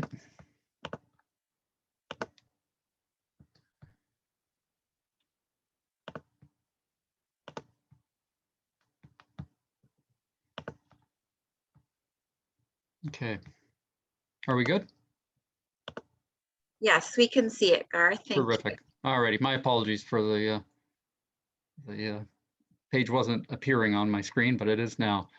So I thank again both Darlene and Tom for the invitation to speak with you today. My focus over the last decade has been on legal secondary suites. I saw on the outline here of Let's Talk Housing that I was to speak about those, as well as mobility modifications that you can consider. And I'm hoping that today, as what happened, I guess, a few years ago at the Burlington Senior Center, when I did a similar presentation, I went back to my table and the lady I was sitting beside coincidentally was crying. And it turned out she said to me that if she had known what I'd shared with her a year ago, she would not have sold her house. She would have stayed in her home that she's known and loved for decades and would have done what I'd suggested could be done as a result. So certainly with knowledge that you're gaining today from all of the speakers, this gives you an opportunity to plan in advance and look towards a housing environment that's going to be suited for you and for your best interests moving forward. So in the focus of why you're here, obviously everyone, as has been mentioned with statistics and comments, we all want to stay in our home as long as we can, with or without the supports and health considerations that will come along the way. Mobility concerns could be an issue today, they could be an issue 5 years from now or 10 years from now, or even 5 months from now. We don't know. And for some individuals, there are financial concerns. Certainly, there's a lot of equity tied into a home. Matt and Marion have touched on that. And certainly, if you can leverage that equity and move it forward to work to your advantage, then that's a win-win, certainly for you. And some individuals are challenged. The maintenance of their home or their garden or shoveling snow and other things get in the way. And also the idea of having someone to share the journey with. Loneliness can take place in a big home as much as in a smaller environment. And so there are opportunities to combine what's available to you through municipal bylaws and opportunities to have a co-housing environment right on the property you own today. And there could be other needs and desires that are in your heart that you're looking for solutions to. And again, hopefully we can answer those as we move forward. So I thank Heather, Marion, and Matt for their contributions. I've been asked to speak to secondary suites, creating a private home on your property or within your house, and also touch on the mobility-friendly accessibility opportunities that are in front of us. I'm going to speak to the latter one first, and this is the one slide that I'll have on it. Well, one of two slides, basically. Mobility has been an interesting journey for me because being a little bit older myself, a member of CARP, I definitely have met a lot of homeowners who, while I've been doing their secondary suites in their basements or in other parts of their homes, they've come to me saying, well, could you install grab bars or other mobility-friendly devices to help me get through my day? And so I've done that, and I've seen firsthand the benefit that these things provide. One thing I'll touch on right off the bat, many builders, when they build homes, wherever there's only 2 steps in a home, a builder's not required to put a railing in. But as we get older and vertigo or other issues set in, even on 2 steps, it can be as challenging as a 10 or 11 step run of stairs. So short railings at the side of 2-step placements is something that's helped so many of the clients that I've worked with. They're so grateful to have them. They've always wanted them. It's been decades, and they've always said, man, I wish I had a railing here. And the next day we got a railing installed, and they're happy as can be.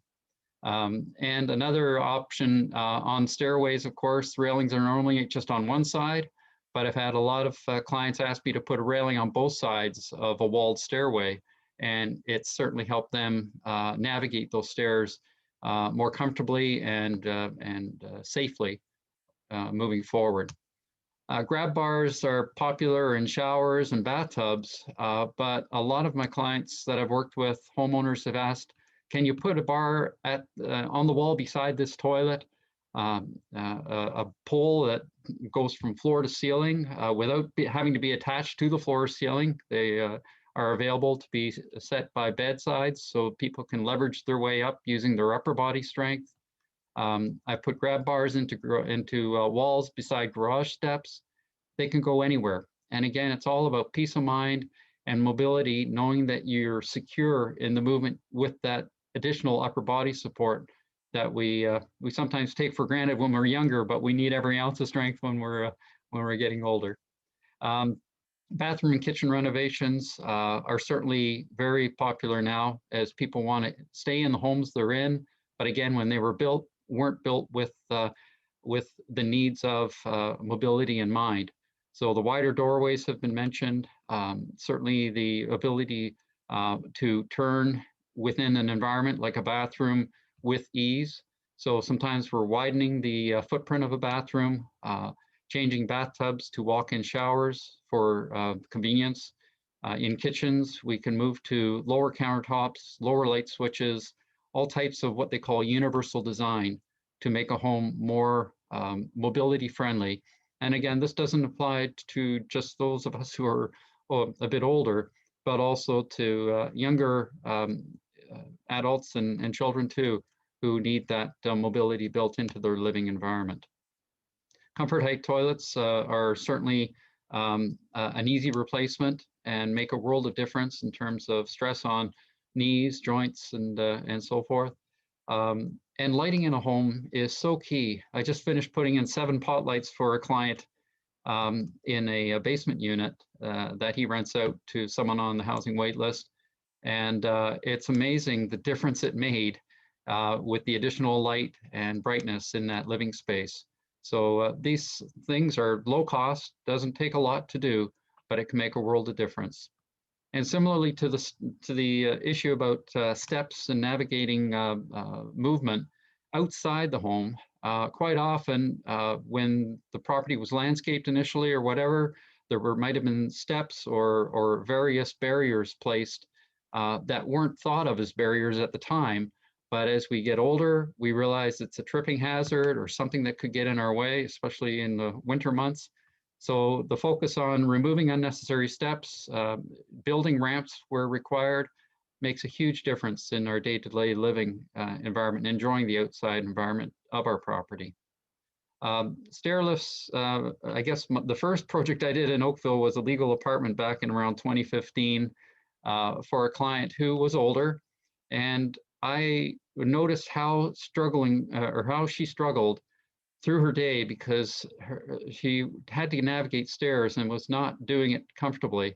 So she would try to pack all the belongings she needed for the whole day ahead and come down with them in the morning so she wouldn't have to go up again until late that evening. When she decided to move forward and put in a stair lift, and she put in a used stair lift for, I think it was about $1,700 or $2,000, and there were 2 runs in her particular home, her whole personality changed because now she could come and go from the top floor to the main floor without any hesitation, thanks to the stair lift that she now had in. And it was an amazing change in her whole demeanor because of that. So stair lifts are certainly a huge benefit. More recently, my uncle, who struggled with leg issues for years, moved forward to put a stair lift into his home. He was 95 at the time, and he enjoyed them for the time he was there. Unfortunately, had a fall outside later, and so he only used the stair lift for a short period, but it was the one thing he wished he could have done years ago to save the aches and pains that going up and down the stairs used to cause him. So all of these things are something that you may have thought about for a while or considered or bounce back and forth. I encourage you to move forward on them because it'll make your life easier, safer, and more comfortable all around. And certainly I'm happy to have discussions with anyone who wants to take a look at installing or replacing these in their homes. The one other thing that's come up recently is elevators and lifts. Quite often we think that that's a huge undertaking. There is a cost to it, no doubt. The costs used to be exorbitant because you had to have a foundation, all sorts of issues around load-bearing walls and so forth. Technology has changed, and I know of a couple of manufacturers, one in particular, who can build an elevator to take you from main floor to top floor. The cost to build the elevator and install it is around $30,000. If it needs to be one that has space for a wheelchair, then the price can go upwards to $45,000, depending on the finishes. But it sounds like a lot of money, but if it's the right fit for you and your family, then it's certainly doable. And the amazing thing is, as I mentioned here, we actually need less than 7 square feet to make it happen. So it's not a huge footprint, and they're quite attractive all the way around. One of the opportunities in terms of offsetting some of the costs associated with mobility movements or improvements in your home or your vehicle for that matter is March of Dimes, based out of London, Ontario, has a program that allows for $15,000 of modification grants that are available for home renovations, and the same for vehicle modifications for whatever your needs are. So keep those in mind. The contacts for March of Dimes are shown at the bottom of this screen, and I'll be happy to send a copy of this presentation over to Darlene or Julie, and it can be distributed to all attendees today. The other area that I was asked to speak on, and it's close to my heart, is the concept of creating private secondary suite within your home or on your property. And this is where it gets very exciting. You can see several names: basement apartments, accessory apartments, in-law suites, laneway, backyard, coach house, carriage house. There's different terminologies. And in many cases, the granny suite model used to be something talked about that would be a temporary fit for a period of time, only to be taken out later. Today, bylaws in all municipalities allow for these types of initiatives based on the property and the layout of the property. And it's certainly something that is worth exploring to see what could be a good fit for you, your family, and your needs moving forward. Some refer to these as secondary dwelling units, accessory dwelling units. Again, different municipalities have different terms. The costs are surprisingly affordable in comparison to going out and purchasing a condo, let's say in Burlington, for whatever the going rate is today. I think it's about $450. Marion, you might know right off the top of your head. But ultimately, for half of that, or even less than half of that, you can create literally a new condo in your own backyard in Burlington. I'll show you an example of that shortly. Construction inconveniences are short-term. Certainly, there's going to be some upheaval as the renovations take place, everything from the demolition to the reconstruction of the new space. And as was mentioned earlier, being a landlord isn't necessarily in everybody's wheelhouse. So there are ways of delegating those responsibilities.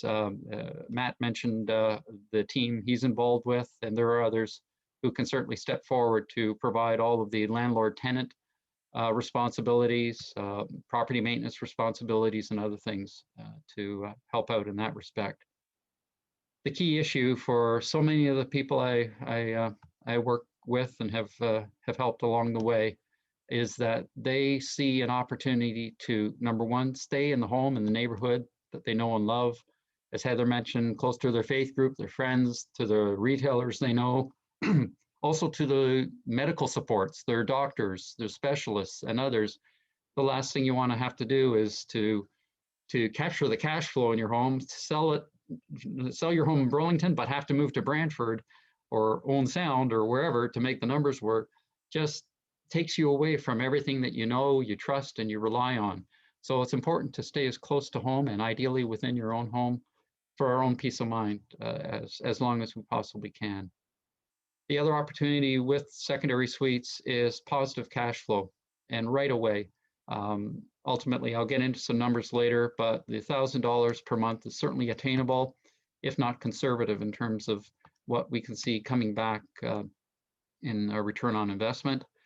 The equity of your home will increase as well because the property valued at X with one single detached dwelling is certainly going to be a whole lot lower than property Y, which has the original home and then a legal secondary suite connected to it in whatever fashion. And we'll show you some options there. And the exciting part of this has been a lot, especially for older homeowners I've worked with, is the imagination. They're able to create the space that they're looking for that's going to suit their needs further down the road, or maybe right away. But even if it's further down the road, they can create it, they can build it, and they can rent it out initially, only to transition to that space when the time is right for them. And then they have the 3 or 4 bedroom original home that they can now rent out or perhaps provide to a family member or someone else. And unlike co-housing or home share, there's definitely a privacy benefit here because you're in 2 separate private or autonomous units. The tenant is in another one and you're living comfortably in your own space. Different homes allow for different formats. The top one, of course, shows the second unit being added as a second floor, possibly to a bungalow or to an existing home. The other ones, and my screen's kind of getting in the way here, but the next one beside it is one that is quite exciting because it's available and can be done in municipalities in Halton, and that is to build a second unit that's attached in some way, shape, or form to the foundation of the principal dwelling unit. So it doesn't even have to be a direct connection. There can be some sort of a concrete abutment that matches those foundations and allows for that second unit to be created on its own, so to speak. The bottom left corner with the detached home separate from the principal dwelling unit has become quite popular now, especially with the advent of carriage houses, where if you've got a garage, potentially a living space on the second story of that garage can be created. There's so many new possibilities that evolving bylaws are now allowing, and it's exciting times in that context. An upper floor dwelling unit can be achieved. Some of the challenges there are often the layout of the house, but again, every home is different. So let's not rule anything out until we have a discussion about what your needs are, what your space provides, and how we can move forward to make it happen. And the majority down in the bottom right of what I've been doing over the last decade have been basement units. They tend to be more cost effective, quicker turnaround, and require less mechanical work and costs associated with those allowances than a detached unit as such. So why build the suite itself? It can be for yourself, as I mentioned. Create your own space that you know you want to enjoy. That's if it's an attachment to the back of your home, it's got ground floor access, mobility friendly, lots of natural light coming in, and spacious too. It could be for a family member, whether that's on a rental basis or simply for extended family to be moving in. And I could get into several examples of that I've encountered over the last while. And it's also being extended now to families who have children who have developmental issues but want their own space. These concepts are providing a great opportunity, and in some cases, not only for that individual who's got the developmental challenge, but also for a caregiver to live in that same environment as well with the individual. So there's tremendous possibilities here, again, unlimited, to having that initial discussion to see what's going to be the best fit. The new space can be rented, again, to a friend or a family member, a live-in caregiver or support person. I've built a couple of units now that have been built for couples who are certainly mobile and enjoying life to the fullest right now, but they had the foresight to say, somewhere down the road, I'm going to have issues. And so now is the time to build that unit for the caregiver to live in down the road. I don't need him or her today, but I will need them in the future. So we built the unit, got it set up, made the necessary changes to the layout, the electrical, and all the infrastructure, and it's ready to go as they move forward in their lives, and they have the peace of mind, of course, that when the time comes, they've got a space for a caregiver to move in as required. You can also rent the unit to someone off of Kijiji and get full market rent and maximize your profits. But I'll also encourage you to consider there are 3,500 individuals on the applicants on the Halton Region housing waitlist currently. 1/3 of those individuals are seniors, people in need, and we can certainly make a dent in that housing waitlist by moving forward and creating these spaces. And of course, the equity in your home will increase with a legal secondary suite contained on the property itself. The reason I keep on stressing legally is so everybody can sleep at night with the proper fire separations and protections. That's the necessary separations for walls, doors, ceilings, and the interconnected smoke detectors, not just in the new unit, but also interconnected to the principal dwelling, so that if one has a fire, the other dwelling knows about that issue and everybody gets out safely.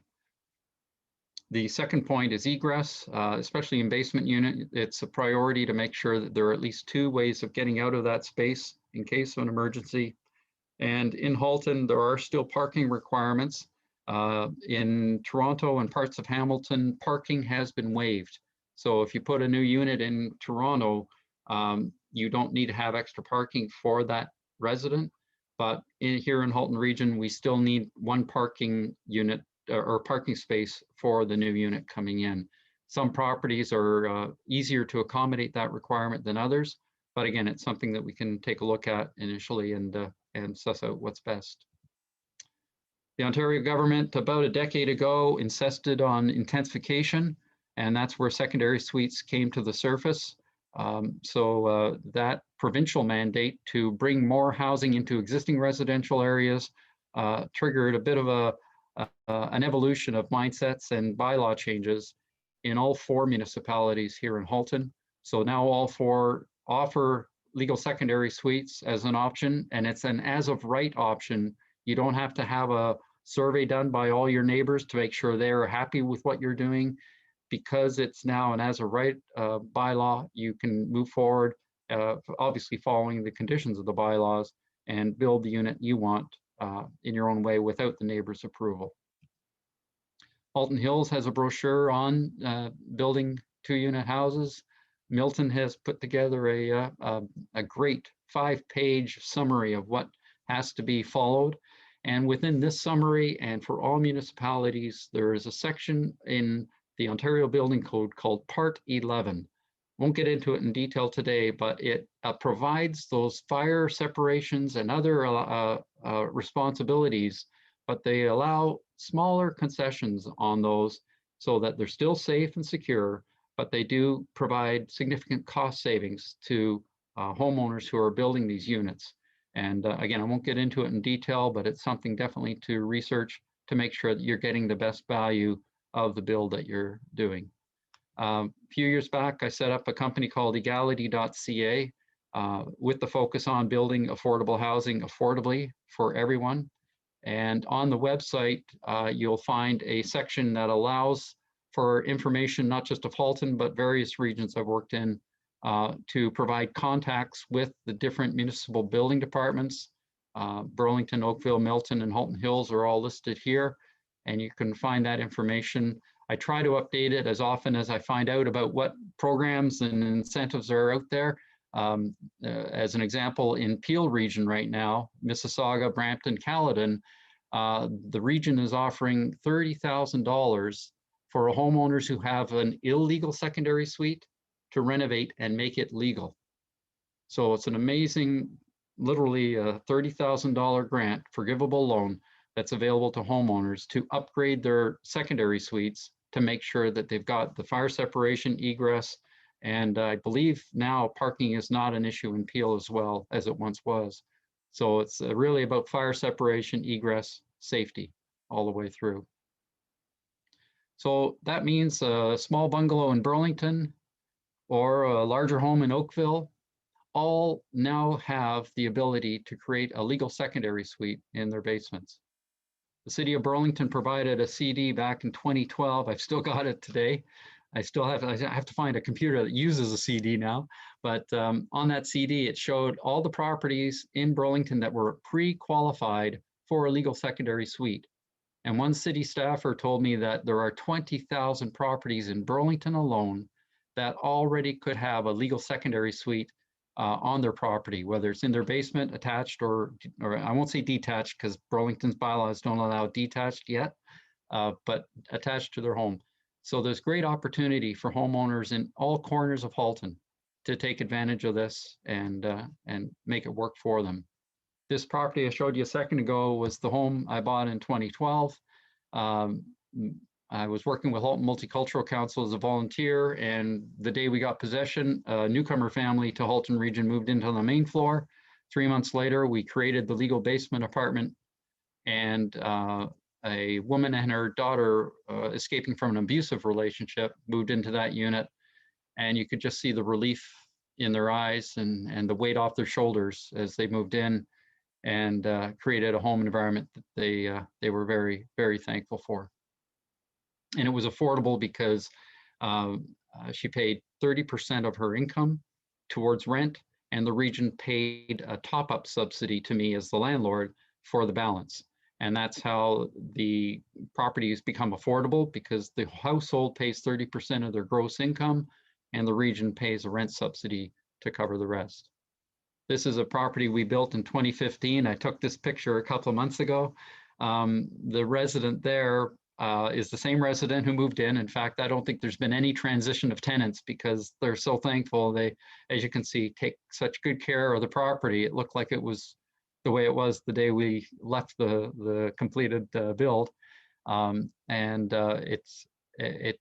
It works well in terms of helping out. This is a woman and her 4-year-old daughter living in Burlington, who again, they're so thankful for this living space, and it works well for them and their needs.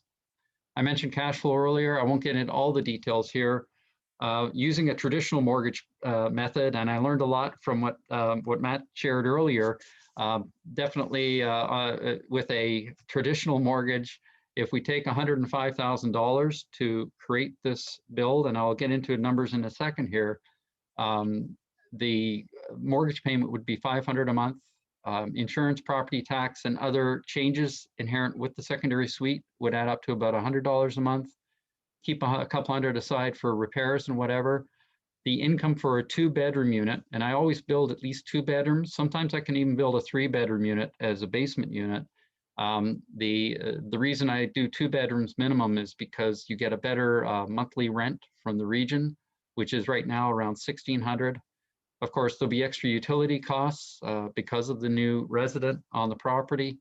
And then, of course, part of that utility costs, along with other deductions, can be built in. The interest on the loan that Matt referred to earlier is tax deductible, and the repairs to the property and so forth can all be taken into consideration as a deduction. And conservatively, your home equity will grow. $250 is a fraction of what actually takes place, but I put it in there just to make a comment of it. So if we net this out of the income against the expenses, we're seeing over $1,000 a month here, again, conservatively, which on an investment of 100,000 or 105,000 would be 12%. But as a caveat, and I say this every time I share this information, please speak with your trusted advisor to make sure the financials work for you with your income and your needs all the way around, short-term and long-term. What we're excited about is the bylaws, as I mentioned, in Burlington are now allowing additions to homes. If you can picture the area over to the right here, this is the existing principal residence. It has a stairway down into a basement entry to the home itself. So what we've done is we've prepared the addition. It's going to be a 1-bedroom. As you can see, tons of light, patio doors off to one side, and it will have 2 entrances, the patio doors being one, and then another entrance coming in through the shared vestibule. So to meet bylaw requirements, this home is connected to the principal residence, not on the roof line. It's a little confusing here, but certainly on the foundation. And the top, you can see how it's laid out with an open concept kitchen, living room area, washer, dryer, stackable off to the side. The bedroom is compact, and the washroom will actually be mobility friendly as well, with ease of access for the residents. The owners of the home are actually having this built for their parents who are going to be moving from another country. And as a result, they're older, so they wanted to make sure that, number one, they'd have the mobility considerations taken into consideration. They'll be close at hand in case there is any urgent issues. And on top of that, we're even looking at flooring and other amenities within the home that are going to be tied to their what the parents are used to culturally. So it's kind of fun to explore the design features to not only make it functional, but make their parents feel at home when they do arrive.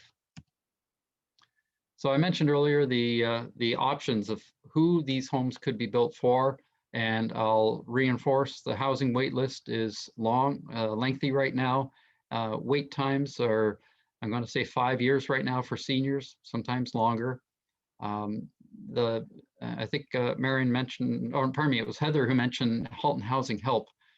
When it comes to landlord-tenant responsibilities, as a landlord personally, and from what I've witnessed, the team at Halton Housing Help have been phenomenal. They will work with the not only the landlords, but the tenants as well, to mitigate any issues that come up along the way. They work proactively to make sure that communication is in place to create a good relationship. And because the residents are so thankful that they are getting a home that's affordable to them and it's dignified and comfortable, they pay their rent on time, never an issue that way. I was in Burlington yesterday, leaving a project that I'm building currently, and I looked across, and sure enough, it was a family that moved into one of our other homes about 5-6 years ago, still living in that home and loving it. And it was so nice to see, and their daughter had grown 2 feet. It was amazing. I also mentioned these agencies below. They are Halton-based agencies who do wonderful work helping individuals and families in need. And they are always looking for individuals who are wanting to come forward to create new space and provide it for the clients they serve. And certainly, again, these agencies provide great outreach to the families and individuals that they support. So that takes some of the pressure off of the landlord, again, yourselves, to make sure that there's vigilance, people are being attended to, and their needs are being addressed as they move forward in their lives. The other advantage of building legal secondary suites is, as a Canadian taxpayer, and we've all been watching as our debt load grows, especially with the tragedy of COVID, the monies that go towards creating affordable housing are extensive. Developers, when they build a unit like this one in Burlington at the top there, they will agree to create, let's say, 10 affordable units out of that particular project. And the Canadian government gives our money, taxpayers' money, to those developers. And that can range anywhere from $150,000 to $250,000 per unit to create. When we as individuals create these units, obviously we're doing it as personal investment, so there's no cost to taxpayers whatsoever. And instead of waiting 5 or 10 years for that new development to actually come into reality, these units can be built within 3 to 4 months. Once we have a building permit, we're off to the races, and we get it completed quickly. So there's immediate opportunities for housing, affordable housing, and again, meeting needs that you might have as a homeowner to create more living space, potentially for your own use further down the road. So I thank you very much for your time today, for your openness to hearing another possibility of what you can do to make your home the one that you can live in on a long-term basis for years to come. Thank you very much. Oh, thank you, Garth. Gosh, there is so much information. Can everyone stay? Julie said we can stay longer. We've gone over our time, but there's just been so much information. And Julie will do the questions if everyone can stay. I really appreciate your time, but I do appreciate if this has gone too long for you. Yeah, absolutely. Julie? Yes, thank you, Darlene. If you're willing to stay, everybody, if you can't stay, no worries. We will be recording, as I said, and it will be available. So if you have to dash, please open the chat at the bottom of your screen. It says chat and there's a bubble. And one of the last couple of messages in the chat, you will see I have listed everybody's email and some of the resources that you might like, and also where to find the YouTube video. So if you go into the chat, you can copy that information, okay? I'm gonna start in order of presenters. Matt, I have 2 questions for you, if you wouldn't mind unmuting yourself. First off, what are the actual charges for a reverse mortgage? And second question is, from an income property, are you taxed on that income? Okay, the first question, for the reverse mortgage, you're looking somewhere around, it's like $1,800 for CHIP plus independent legal advice. One of the main difference with CHIP is you always have to have independent legal advice versus a standard mortgage, which you just have one lawyer looking at it. So if you factor in, depending on your cost that your lawyer could charge you, somewhere in total around $2,500 to $2,800 for the both lawyers and the appraisal cost, versus a regular mortgage, which would be probably around $1,000, $1,200. But in those both scenarios, whenever there's so nothing comes out of pocket. So when you do the transaction, you always pay whatever fees from the funds that are coming in. Okay. Right. So for all intents and purposes, it's nothing out of pocket. And the second question, yes, that income, that is income that you have to declare. You will have expenses and that you can claim against it, such as the interest and different costs associated that your accountant will be able to go through that with you. But it is income. So that part of the income could technically affect your other returns for OAS and other such investments. So that's something to consider and review with a lawyer and accountant. But the money pulled out, that one is tax-free. Excellent. Thank you so much, Matt. Marianne, if you wouldn't mind unmuting, I have a couple of questions for you as well. Does the sell and stay take a long time to sell in your experience? And what are those associated fees with the sell and stay? And then there's a couple more. I'll let you answer those two first. So the fees, we'll get to that one. Fees are traditional real estate fees. So what you would be paying your real estate agent, and other than that, and the closing costs for your lawyer, but there are no sort of program fees, I'll say.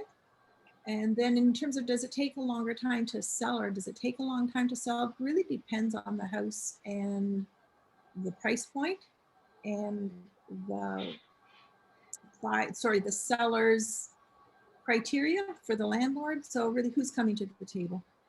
So can be quick, it can take a little longer. Okay, the next couple of questions for you was typically how long do sell stays stay in the house? And who is responsible for property maintenance, repairs, etc. once the sell stay has been established? So again, in the sell and stay, everyone is different. So it depends on what everybody's personal circumstances are. Some people want to remain there for as long as they can. So we would write a longer term lease. Others have a shorter horizon. So very specific to each individual. There's no set in stone term. And so we would have those discussions and really ensure that we're protecting the seller, because the lease is the document that protects the tenant. So we want to make sure that they're as protected as possible, as much as possible. And the second one, property maintenance. So once you don't own the home anymore, the landlord, the new owner, is responsible for the regular maintenance and repair. Great. So awesome. Things like cutting the grass, shoveling the snow, those are kind of gray areas. Technically, the landlord is responsible for that. There's a lot of homeowners that want to be still doing it. So there needs to come to an arrangement on how that is taken care of. Okay, thank you, Marion, for that. And Garth, I have two questions for you as well. First one, Garth, was the fire restrictions for a legal basement suite. Someone asked, is 2 exits not required, or how do you make sure you meet all of those standards? And then the suite that you showed the images for of the family immigrating, how large was that garden suite? I'll start with the second question first. The square footage of the addition was 570 square feet. And that had to be calculated based on the footprint of the existing principal dwelling. Most municipalities have a calculation where they will allow up to a maximum of 40% of that footprint. So we had to base it on that calculation, and we literally stretched it as far as we could to make sure we maximized the area that we had to work with. On the first question about egress, the requirements of basement units in all municipalities, because it's an Ontario Building Code, is 2 ways of getting out. So one way would be the regular door that you would come down the stairway to. So it could be a rear door or side door exit. The other has to be, and usually is, a larger window. And so what we've done in certain cases, like that second photo of the 2 apartments I showed, we actually put that 4-by-3 foot window in, and it brought in so much natural light, but that also serves as an egress for the resident of that apartment.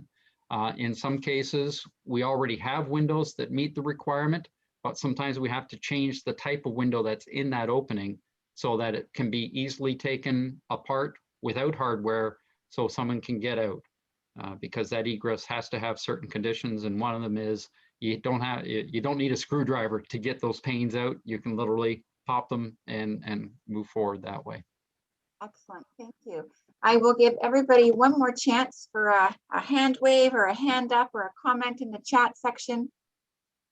I know it's been a long session, but incredibly valuable, very important information. I don't want to miss anybody if anybody had anything else. I don't see anything. Darlene, would you and Tom like to do a brief wrap up? Well, I'd just like to say the fact that there weren't a lot of, oh, have you got somebody? Sorry, I just saw Joyce Cooper. Joyce, unmute yourself, please, my dear, and then you're welcome to ask a question. Yes, I just wanted to ask please where we find the YouTube recording, under what? Okay, so if you are looking at the link beside me here, it's in the chat, but I will just quickly share my screen. If you go to Oakville Virtual Programs, this is the screen you're going to see. I'm going to scroll down slowly and you'll see a button on the right-hand side of your screen that says go to YouTube. All of Go to Zoom. It said go to Zoom, not YouTube. a little didn't bit farther down, we'll say go to YouTube. There's 3 of them there. There's go to Zoom and go to YouTube. Okay. Do you see it? There it is. It's, yes. Okay, so in about a week or so, probably early next week, once this recording is completed and it's been formatted, that is where you will find it, and you may copy and share or review, rewatch at your leisure. Okay. Good. Thank you very much. You're That welcome. was fabulous.